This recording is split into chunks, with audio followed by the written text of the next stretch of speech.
Before we start with today's conversation with a really remarkable woman doing incredible work, just a forewarning, there are some of the topics that we're going to talk about are heavy. We're talking about some of the ways we're helping women escape prostitution. These are real issues, and we certainly don't want to gloss over them, but we don't want you to be caught off guard either. So with that, let's get on with the podcast. Welcome to the Love Does podcast. My name is Jody Luke, and I'm the executive director of Love Does. But before we jump in, I wanted to just take a moment to say thank you for listening to the podcast. Thank you for listening to this episode and the previous episodes. I recognize that time is valuable, and we are honored that you would take your time to listen and to care about what we're doing at Love Does. We're super passionate about what we do, and so it has been so encouraging to hear from you, and it's meant the world to us. So thank you so much. And this is the last episode of this first round, and then we're going to take a break and regroup, and then we'll be back to share more from the countries and the stories that we have yet to highlight.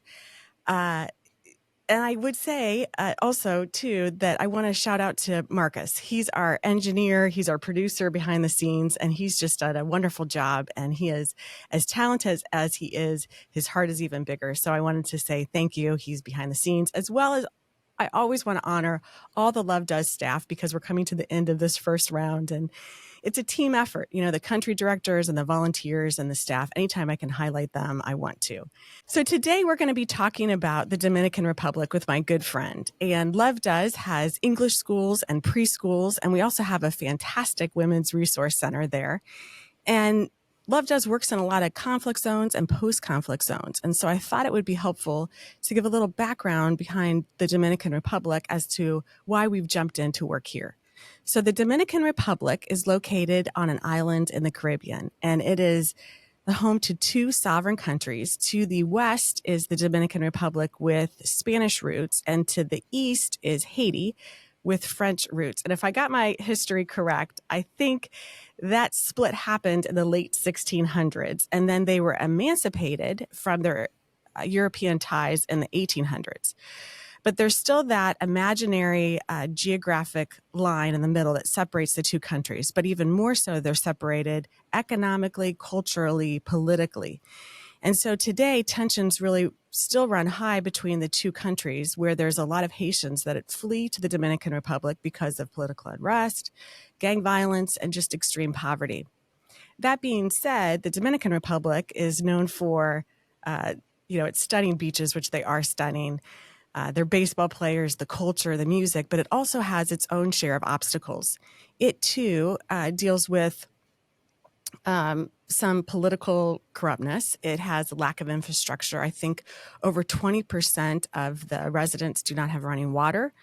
It has extreme poverty. I think a third of the country's residents live on $1.25 a day or less, and limited access to education. And that's where Love Does said, hey, maybe we can jump in and help there. So we got connected with three women. We call them the Three Musketeers. That's this transatlantic alliance. I came up with that, of Claire, Bonnie, and our guest on today's podcast, Megan. And they hail from the UK, the US, Alabama specifically, and Canada. And this trio of women, this terrific trio of women, merged forces years ago, and they really seek to serve the most impoverished communities in the Dominican Republic.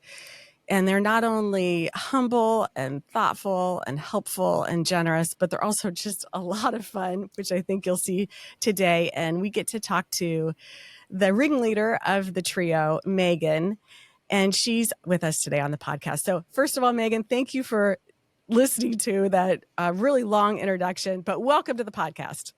Hey, that's great. I am so excited to be here. I learned so much from everything that you said. Thank you so much. I hope it was correct. Great. You never know. I was taking notes. It was good. Yeah, it was good. Strong.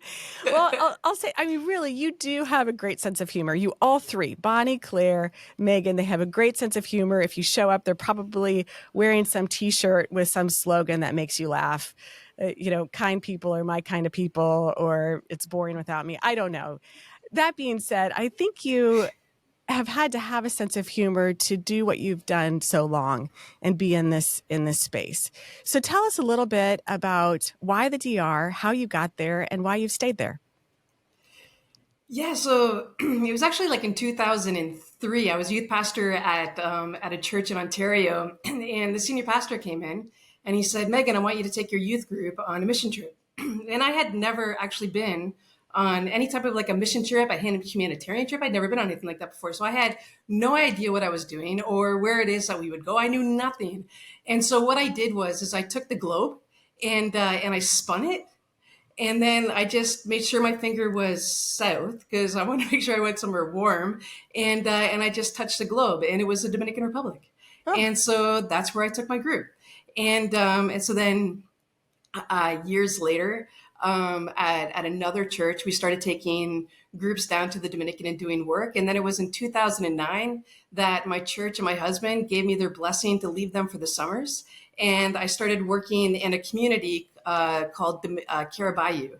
And so I did that for 2009 and 2010. And I just fell in love with this community and all the people and all of the complexities of it. And it was when I came back in 2010 that it was my husband who said, this was my dream to move to a country where there was need, not your dream. Why can't we just do that permanently? And so we did. We packed up and we moved to the Dominican, and we tell everybody it's for an undefined period of time. We don't know how long. It could be forever. I hope it's forever, but you never know. And it's so that's looking that how way. it is looking that way. Yeah, and I'm excited about that. And to that end, when we have visited, it is this juxtaposition of beauty and chaos. I remember visiting you not too long ago, and there's a playground in the community, and it had just been recently painted. It was colorful, it was really beautiful, and then there was this cow right in the middle. You know, And cow pies everywhere. Sure. Why not? It added to the obstacle course, really. Yeah.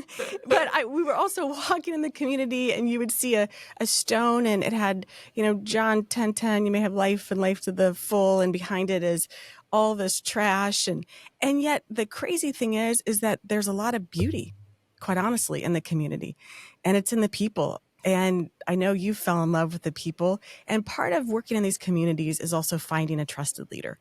And we do that a lot in Love Does with the countries that we are working. You actually are our trusted leader. No pressure. But Yeah.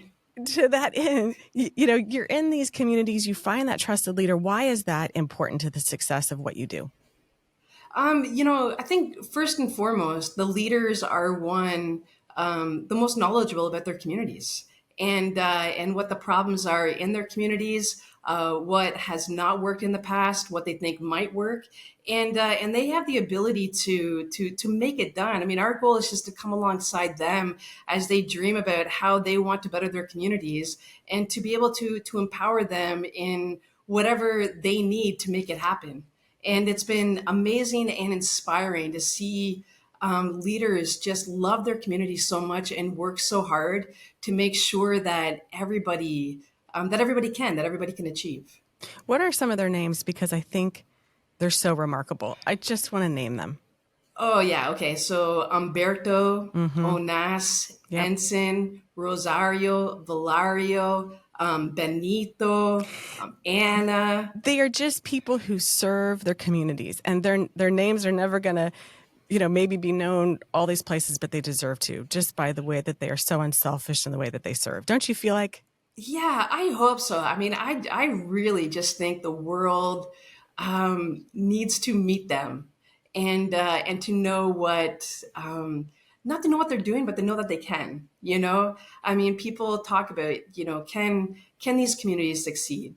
And these leaders will say, yes, of course they can, and we're going to make it happen. I love that. So you're working in some of these communities, and it's you and Claire and Bonnie, this terrific trio that have merged. And so I think it's 5 communities that you're working that are pretty impoverished outside of the northern Dominican Republic. And you started to notice that quite a few women were getting wrapped up in prostitution, that everybody was noticing sort of the same thing. And as we've come to know, that this particular area of the Dominican Republic is known as being the capital of prostitution in the entire Caribbean, actually. Yeah. So why is prostitution so prevalent in these communities. And then what was the first step that you took towards figuring out how you could help? I think the main reason for prostitution being so prevalent is just the opportunities to be able to find good jobs that would be able to provide for their families. Mm, And prostitution is an easy way to make money, but it's something that the majority of the women don't want to do. But when they have children that they need to feed, somebody in their family is sick and they need to pay for the medical expenses, this is their way of earning money quickly, mm, to be able to do something. And it's really hard to see women who are in situations where they're exploited so that they can take care of their families, so that they can feed their children. And so for us, one was focusing on education, both the education for the children so that they're not in the same situation that their parents are in when they grow up, and then also focusing on, the parents and providing adult skill training courses for them to get involved in so that they can go and find jobs that they're equipped to do. Well, what I thought was pretty cool was you all are all noticing the same thing, and your heart is sort of breaking because no little girl dreams about becoming a prostitute when they get older. That's just not a thing. And so you thought, well, what do we do? And I think you sent a survey, right, to all of these communities. And I No, love that actually, part because it's like, first, I'm going to listen and understand kind of what are some of the factors behind what is making this a reality for so many women, right? actually, we did the survey right in Sosua. Mm.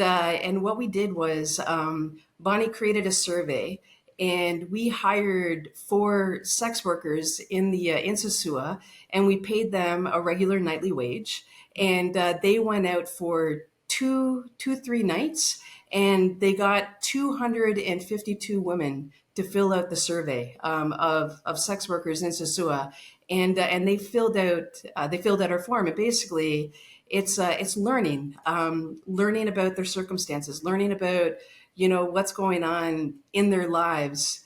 Do they want to do this? If no, why do they do this? But we're asking in very respectful ways, and then finding out, like, when did they first come to Sosua? Where are they from? What is their education? What are their dreams for their lives? And can we come alongside them to make it possible? And then out of that, we joined forces about a couple years ago and created the Women's Resource Center. And it's this hybrid approach to mental health and education. But tell us a little bit about the Women's Resource Center and what's offered there. So the Women's Resource Center is amazing. It's such an exciting project that we've gotten to be a part of. And basically, we have a center right in the heart of Sosua, and it can be seen right off the main road. And so we are known, and reputation of our center grew really fast. Positive reputation grew really fast, and basically, we offer a center of hope for all women to come to our center who want to learn, who want to grow.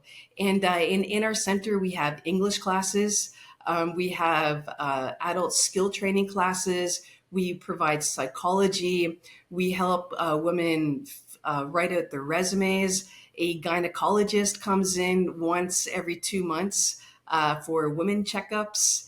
And then also we have conferences throughout the year on topics that the women want to learn about. And mostly, we provide a safe space for women to come, knowing that they'll be encouraged no matter who they are, no matter where they're from. When they come into our center, they know that they are loved, that they are respected, that they are valued, and that we will come alongside them with whatever they're going through and just help them get through it together. I love that. We've had, I think, 400 women, right, come through the center in just the last 18 months. It's So amazing. it's amazing. It really is amazing. And location, location, location, right? You're right in the center and you can't miss it. So if you visit, you really will see it, which is so cool. It says the Love Does Women's Resource Center. And I love it. I also love it because the education programs that you have well, that we've thought through and how you've created them, it's connected with the government. And so if somebody goes through a course, it's recognized. It's not just an ad hoc thing. They have a certificate and it's recognized by the government as a particular skill. So if it's in makeup or accounting or whatever it is, that there's actually something they can go to a potential employer and say, I did this, and gives a real alternative to what they're doing currently. Is that right? Yeah, yeah, and it's amazing. We have partnered with the government to provide us with adult skill training teachers, and the teachers enjoy our program so much that they even call us and ask us when they can come next to teach courses. They love the women. The women love the teachers, and they love women. They love women. They love learning and growing, and just the community that is created from these programs.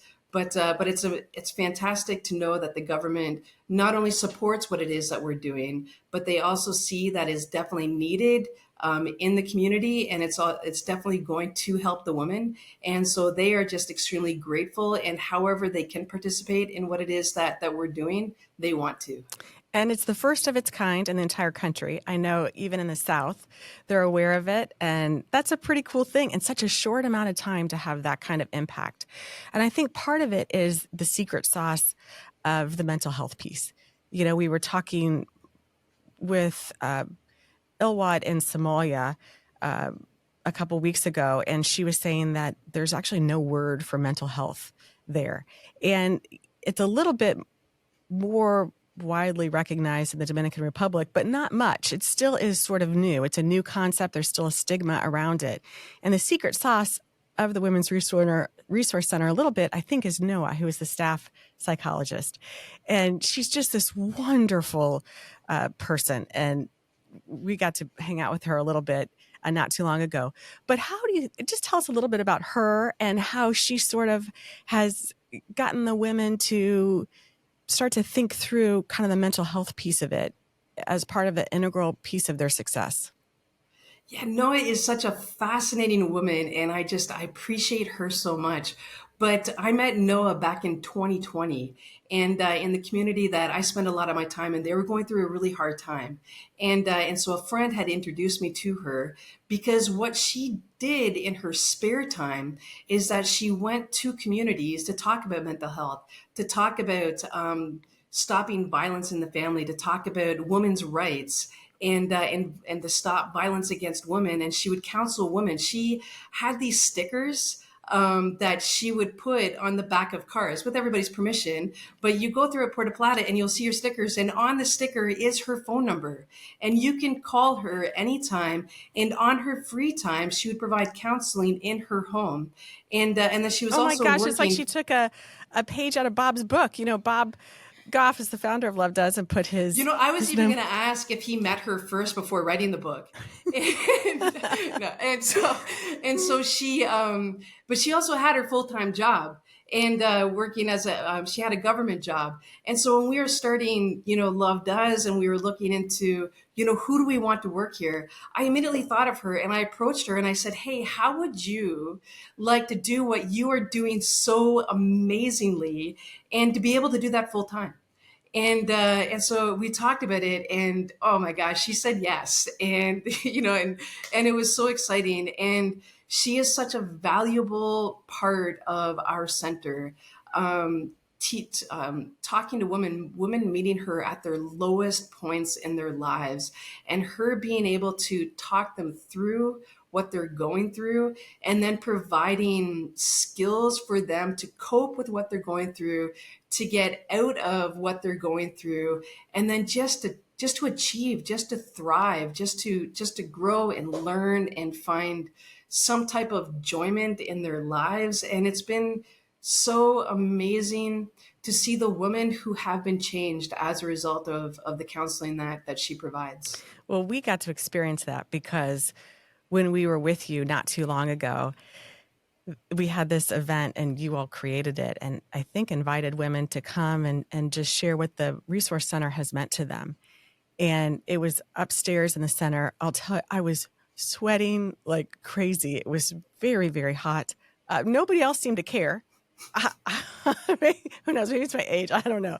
But it was really something else. And we actually had to limit the number of women who wanted to share how meaningful the center has been to them.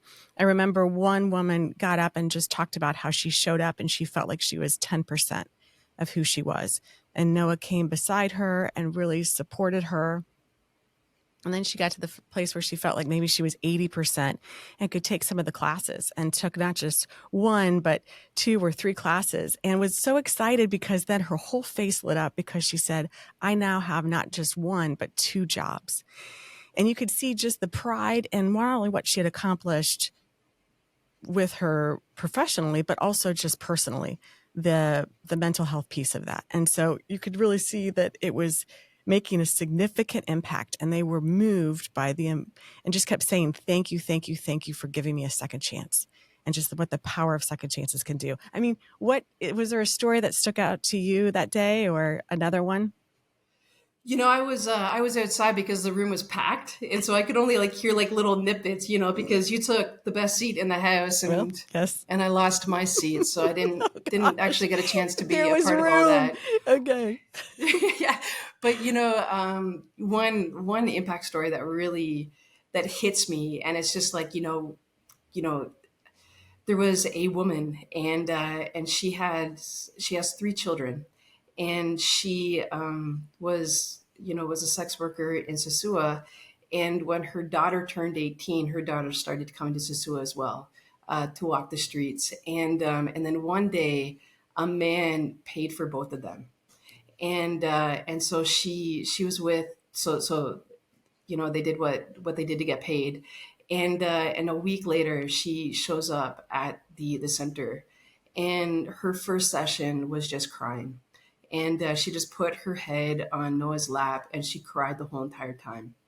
And then it wasn't until the second that she came and shared what she had done, and she just said, she's like, I'm the most horrible person in the entire world. Like, I had sex with my daughter, and I can't ever undo that. Like, I can't live with myself anymore. And so through a number of sessions, eventually her daughter started coming to counseling, and over a couple of months, Noah was able to just encourage her and to remind her who she was, in terms of just who she is in God, that she is loved, that she is special, that she is someone, and that she can.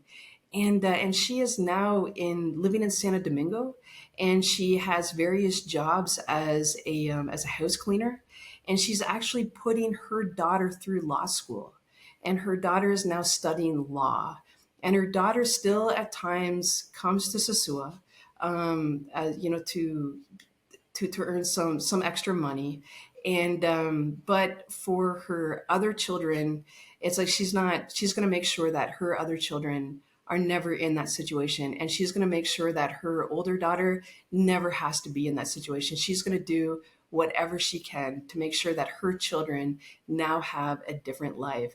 And it's just so amazing to see the difference in her life, and how she sees herself, and the fact that she can hold her head up high and say, this is not, I'm not who I was, now I can, and now I am.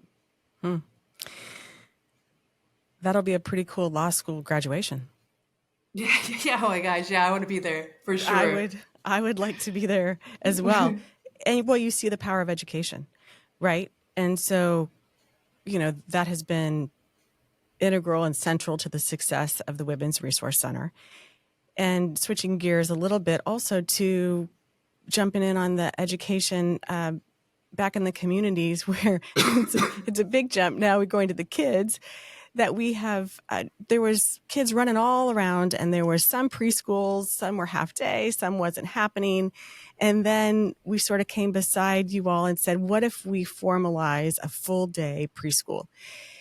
And I think sometimes people look at little kids and think, oh, is it really worth the money? Because it costs a fair amount of money to formalize and have teachers and the whole staff.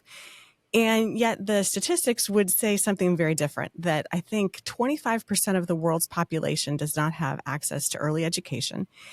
But if they do, because a child's brain is developing so rapidly under the age of 8, if you give them early education, it really provides a platform to have a very strong foundation to the future success, the academic success of that kid. If you don't, it actually is a very fragile foundation.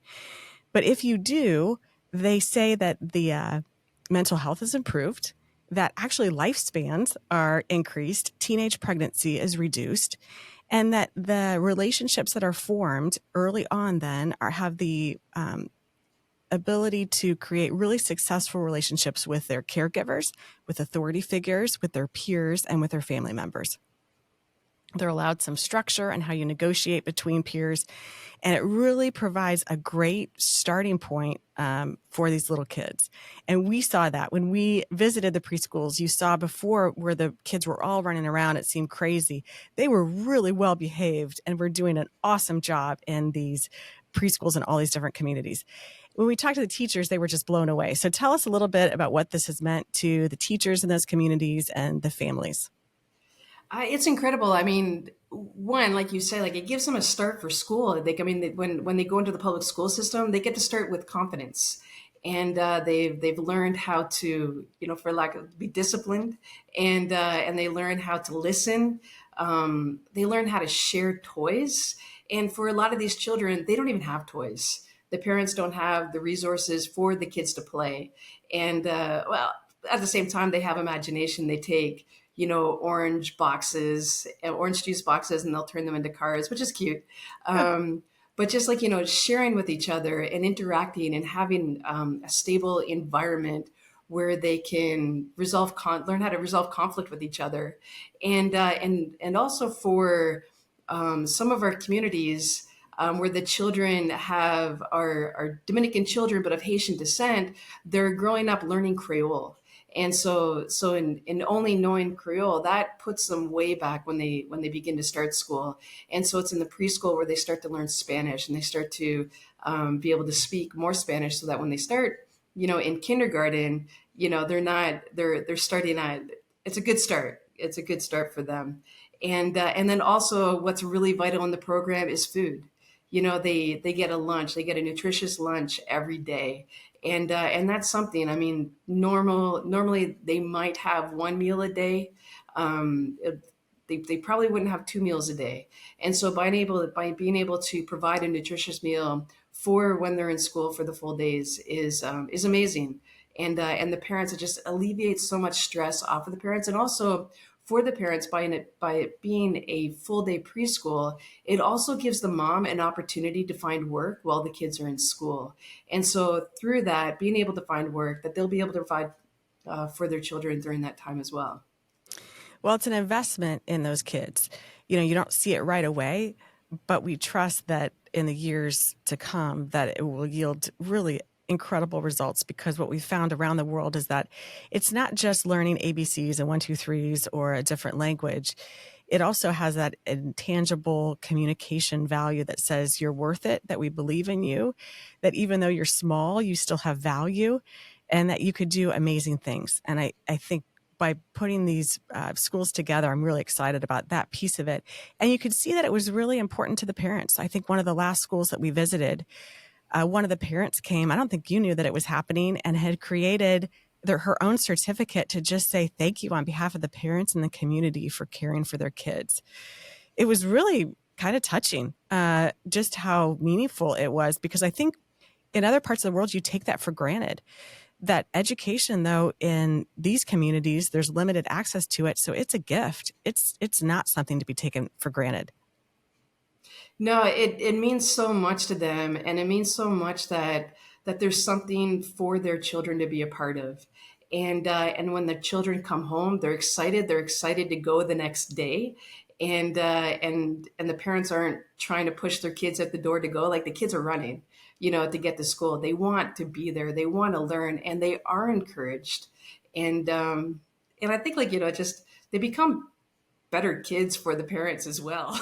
Yeah, that's For true. It's a sure. win-win. Let's be honest. Yeah, That's also a exactly. part of it. And then we've also jumped in to help with some English schools. We got to stop by a couple of the English schools. You mentioned that that's an important piece, particularly in some of the villages where many of the residents are from Haitian descent. And some of the teenagers are participating in this. And they were so excited, partly because I think, again, a couple of those teachers are absolutely remarkable. I would follow them wherever they go as well. But tell us a little bit about the opportunities that it gives for some of these teenagers to learn English. English is so huge in learning English is so huge in the Dominican. I mean, tourism is big. It's one of their number one incomes in the Dominican Republic. And I mean, they've got cruise ships coming in every day, and then people coming in on planes every day. There's resorts all over the place. And so being able to speak English just gets everybody so much farther ahead in being able to find a job, a good job where they can take care of their families. And so knowing English, it just you can get jobs in tourism, in the bank, at the airport, at restaurants, at call centers. It just the world opens up for them. And what's really fun in the community that I've been working in. English programs have been going on for 12 years. And what's so fun about that is you go anywhere in the community and there's going to be somebody who can translate for you, and they want to practice their English, and they also, it's so exciting to see people being able to find jobs. And now I can go anywhere on the North Coast every day, and I'm going to run into somebody from the community who got a job as a result of learning English. And so it just opens up a world of opportunity for everyone, and it is so important. It's a game changer. And that wouldn't have happened if I think about this all the time. And not that we want to put too much on ourselves, but it really is the reality in some of these places that it's not like if you didn't start it, somebody else will. It just wouldn't happen. And so the fact that you came to these communities and then said, hey, how can I help? This is a really practical way that's making a really big difference for a lot of people. And so it's really, really cool. We get families that reach out quite a bit that say, how could they help? I think because of the proximity to the US or to this part of the world that we live in, that they want to give supplies to the Dominican Republic, our schools or English centers or even the Women's Resource Center. And sometimes they want to just ship them to us. But if we then ship them to you, there's an extra tax or fee if they were to visit, which happens more often than not, which is awesome. If they want to drop off supplies to the preschools, the English schools, the Women's Resource Center, what are some supplies that would be helpful? Yeah, I mean, definitely school supplies, paper, crayons, coloring books, Spanish children books would be huge. And then for, the Women's Resource Center, definitely like, sanitary products would be really good for them. And pens and paper, again, would be highly valued. Are English books, are those helpful or not as helpful? English books aren't, I mean, definitely like simple reading English books are helpful. They're definitely helpful, yes. Okay. For our advanced English students, yes. Because I'm just answering questions here on the podcast that I know I'm going to be asked later. And so I love to be efficient that way. So that would be great. And they could always drop them by the Women's Resource Center. If they dropped them by there, you guys would get them to the communities. Is that correct? Most definitely, yeah. Yeah, and please do come by the Women's Resource Center and say hi. That would be fantastic. We would love to say hi to you. It is awesome. And it is in the center of Sosua. So you can't miss it if you're in that area. It's pretty cool. Big love does sign right there. I love it. I love it. And also, some of these programs do take some money. And so we have thought through, how can you make this more sustainable? And one of the fun parts of this phase 2 project for the Women's Resource Center has been to create a Love Does Cafe Joy. Could you tell us a little bit about that?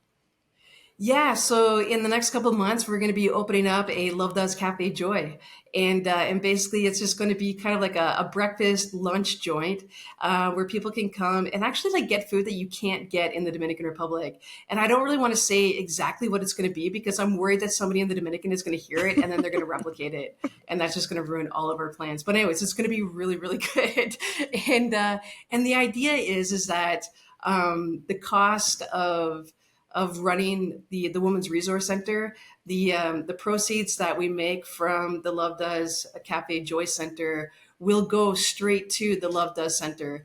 And so that way the community is also investing in their center and contributing to the running of the center. And so then that will alleviate some of the cost of running the place. I love that. And we'll be able to give jobs to the women who are going through the baking class or whatever it might be. I think that's such a cool piece of it as well. So I'm really excited about that. The breadth of what you do and how you serve people is pretty remarkable. And we've sort of talked about it today on the podcast. But I'll tell you this, Megan, there's a lot of people, a lot of kids, a lot of people of all ages really that say, I want to change the world at some point. You know, when I grow up, I want to change the world, or I want to change the world, or I want to serve poor people or impoverished areas. And maybe they do it for a year, or maybe they do it for a couple years. You have done it really for your life. And I don't think you probably want me to highlight this, but I might anyway. You know, you don't take a salary. You are married to Travis, and Travis is really remarkable. He's a fantastic businessman, but the two of you together, and you highlighted it at the beginning, you know, this has been your life and how you wanted to serve people and your legacy of love, really. But when you walk in those communities, you see men, you see women, you see children, they run over to you, Megan, they're huge smiles. You've seen them grow up. You've helped them get jobs. You've helped them solve problems. And they know that you're for them. And it hasn't been just a hand out, but it's been a hand up, and it's really been more. It's been a hug. But you're the real deal. And, you know, Bonnie and Claire and you together, it really is a remarkable, terrific trio of love. That's for sure. You and I share the same birthday. I think Yeah, we do. yes, we do. We have one coming up.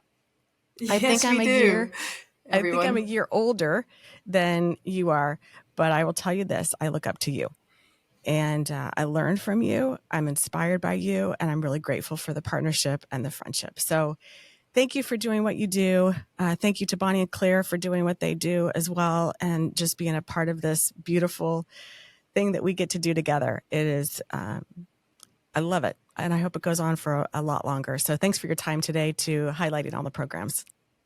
Hey, thank you so much for having me, for letting me be a part of this. Thank you so much for partnering with us and everything that we're doing. And just, you're the most encouraging person I think that I've ever met. Sorry to all those other people, but it's true.